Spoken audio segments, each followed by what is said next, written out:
Ce programme vous est présenté en partenariat avec la Mutuelle Saint-Martin, la santé partagée.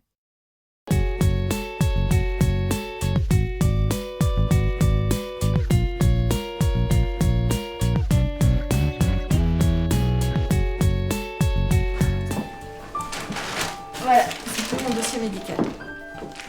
Dans ce gros sac plastique, Mathilde a gardé tous les tests sur la fertilité de son couple.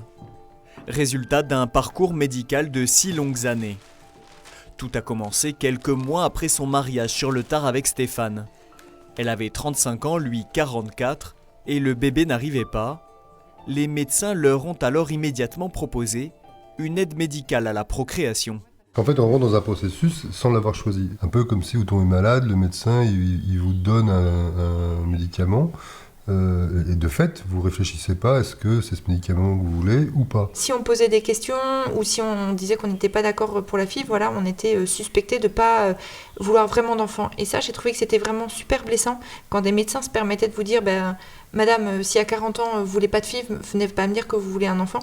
Parfois, moi, j'avais l'impression que j'étais un peu dépossédée de mon corps, dépossédée de mes choix, et que c'est eux qui savaient mieux que moi ce qu'il fallait faire dans telle situation. Mathilde et Stéphane rencontrent alors d'autres médecins qui, eux, sont à l'écoute de leurs attentes.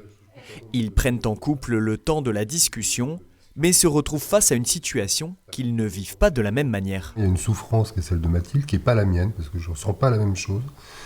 Et il y a potentiellement une solution, mais qui ne me va pas, parce qu'elle n'est pas écologique au sens de l'écologie intégrale. Mais en même temps, je peux difficilement poser ce message en disant c'est parce que l'Église.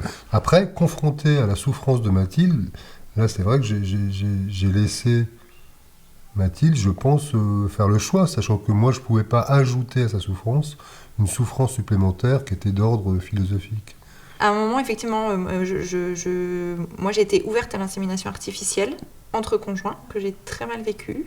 Dans mon cœur et dans ma chair, c'était pas ce que je voulais vivre, ni en couple avec Stéphane, ni pour moi, ni pour nos enfants. On était trois couillons, enfin il y avait le médecin, il y avait Mathilde et il y avait moi. Moi j'avais l'impression qu'on faisait un enfant à trois ou pas loin, c'était extrêmement violent, extrêmement bizarre. Scientifiquement, les médecins n'ont jamais réussi à expliquer pourquoi Mathilde et Stéphane n'ont pas réussi à concevoir d'enfants. Le parcours médical a été éprouvant, mais il a permis au couple de porter un regard nouveau sur sa vie. Ce parcours du combattant m'a épuisée, vraiment épuisée physiquement, moralement. Tant que j'avais pas parcouru 15 médecins, fait tout, j'étais toujours en train d'essayer de me taper la tête contre le mur. Et en fait, je pense que j'avais besoin de ça pour lâcher. Et c'est-à-dire que à ce moment-là, j'ai pu entendre la voix du Seigneur me dire mais lâche quoi, lâchez ce désir-là, qu'il me disait qu'il me rendrait heureuse, profondément, immensément heureuse, d'une autre façon, pas de la façon dont j'avais prévu, pas de la façon que je choisissais, pas forcément celle que je voulais. Il y a plusieurs techniques de procréation médicalement assistée. Une grande partie qui consiste à faire ce qu'on appelle des inséminations intra-utérines. Donc on va récupérer le sperme ou les spermatozoïdes du conjoint ou d'un donneur pour les mettre directement dans l'utérus, et puis toutes les autres techniques de fécondation in vitro, où par différents moyens on va recueillir l'ovule et le spermatozoïde qui peuvent être soit venir du couple, soit venir d'un don anonyme, pour fabriquer l'embryon in vitro, ce qu'on appelle la fécondation in vitro, puis ensuite transférer l'embryon dans l'utérus de la future maman. Ces techniques posent quand même des problèmes éthiques. Elles ont toutes en commun de substituer l'union, l'acte conjugal, par un acte technique.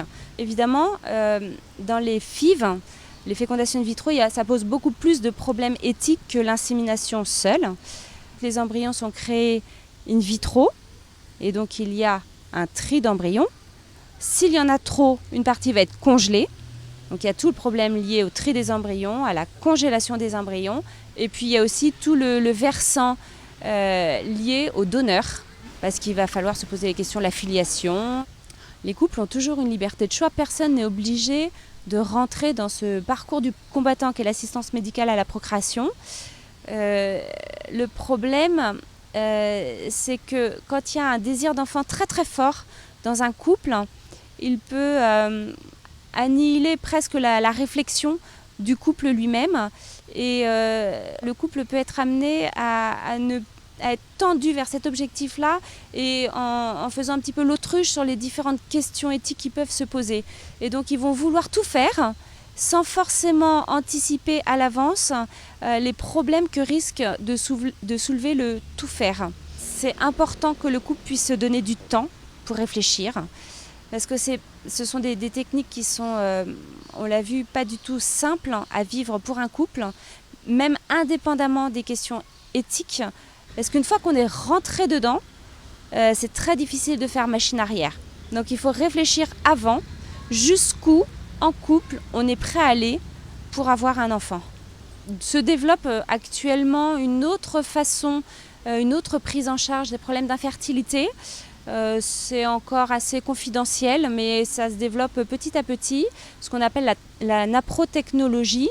Et l'objectif n'est pas de contourner l'infertilité, mais vraiment d'identifier une ou plusieurs causes à cette infertilité de façon à pouvoir la traiter, avec l'idée qu'ensuite on va augmenter les chances pour ce couple de pouvoir concevoir naturellement, tout seul, sans médecin au moment de la conception, sous la couette, quoi. Donc évidemment, il n'y a plus les problèmes éthiques qui peuvent se poser lors de l'assistance médicale à la procréation. Il n'y a plus la dissociation entre l'union et la procréation. Il n'y a plus de problème de donneur, il n'y a plus de problème d'embryons congelés, de tri d'embryons, etc.